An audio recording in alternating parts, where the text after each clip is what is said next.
नमस्कार, मैं डॉक्टर आनंद जयंत काले, कंसल्टेंट प्लास्टिक सर्जन और डायरेक्टर लेक सिटी हॉस्पिटल, फिर एक नए वीडियो के साथ आज आपके सामने उपस्थित हूँ। बर्न बच्चों में जो हो जाते हैं उनकी हम जो सीरीज़ बना रहे हैं उसमें आज हमारा टॉपिक है बर्न विटलिगो। बर्न विटलिगो का मतलब जब बच्चा जल जाता है और उसके बाद जब उसके घाव भर जाते हैं तो काफ़ी समय तक वहाँ पे पिगमेंट नहीं होता। तो माता पिता बहुत चिंतित रहते हैं कि ये निशान जो है ये कब हटेगा, ये जो सफ़ेद हिस्सा है ये कब जाएगा, इस हिस्से में रंग कब आएगा। तो नेचुरल कोर्स में जो हीलिंग होती है उसमें घाव तो भर जाता है 15-20 दिन में, लेकिन जो उसके अंदर रंग आने की जो प्रक्रिया होती है जिसको हम पिगमेंटेशन बोलते हैं, उसको कई बार 6 महीने से लेके 9 महीने का टाइम लगता है।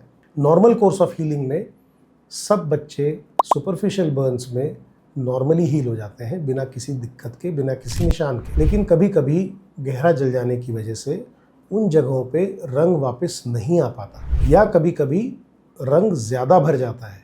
सो बर्न की वजह से हाइपर पिगमेंटेशन भी होता है और बर्न की वजह से विटलिगो भी हो जाता है। विटलिगो मतलब सफ़ेद दाग। सो जो बर्न विटलिगो होता है वो स्टेबल होता है, स्टैटिक होता है, वो ना बढ़ता है ना घटता है। एक बार जो फाइनल बर्न पैच आ गया विटलिगो का, वो बढ़ने और घटने की संभावनाएं उसमें नहीं होती। लेकिन बर्न विटलिगो में अच्छी बात ये होती है कि ना ये घटता है ना बढ़ता है।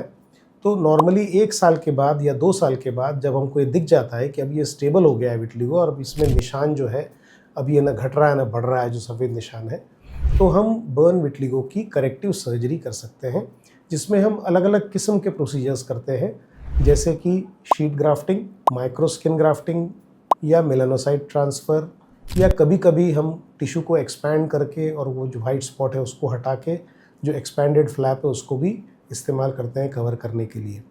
अब ये प्लास्टिक सर्जन के ऊपर डिपेंड करता है कि वो किस विधा का इस्तेमाल करना चाहता है उस पर्टिकुलर बर्न विटलिगो को ट्रीट करने के लिए। मेरा ये वीडियो बनाने का उद्देश्य सिर्फ इतना है कि बर्न विटलिगो से डरने की आवश्यकता नहीं है। अगर रंग ज़्यादा भर गया है तो उससे भी न डरें, उसके लिए भी इलाज संभव है।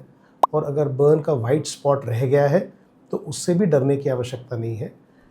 बस इतना ज़रूर है कि जलने के बाद हमको 1.5 से 2 साल का समय उसको देना पड़ता है, ताकि वो एक बार स्टेबलाइज हो जाए कि अब ये रंग इतना ही रहेगा या ना बढ़ेगा ना घटेगा। तब फिर हम उसकी करेक्टिव सर्जरी करते हैं और उसके बहुत अच्छे रिजल्ट्स मिलते हैं।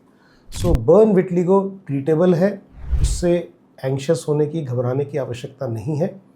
और उसका सर्जरी प्लास्टिक सर्जन के एक्सपीरियंस के हिसाब से, उसके काउंसलिंग के हिसाब से आपको निर्णय लेना होता है। और नॉर्मली इसमें 4-5 दिन के लिए हॉस्पिटलाइजेशन की आवश्यकता पड़ती है, क्योंकि जिस जगह से स्किन लेते हैं और जिस जगह उस स्किन को रखते हैं उसकी हीलिंग में थोड़ा सा समय लगता है। सो बर्न विटलिगो करेक्टेबल प्रॉब्लम है। अगली बार बर्न डिफॉर्मिटी या फिर बच्चों से रिलेटेड जो जलने वाले विकार हैं उनके बारे में कुछ विस्तार से चर्चा करूँगा। अगर आपको ये वीडियो पसंद आए तो आप चैनल को लाइक करिए, सब्सक्राइब करिए। आपको इससे रिलेटेड कोई भी सवाल हो तो आप कमेंट सेक्शन में हमसे पूछ सकते हैं। नए वीडियो के साथ आपके सामने फिर उपस्थित होऊंगा। नमस्कार।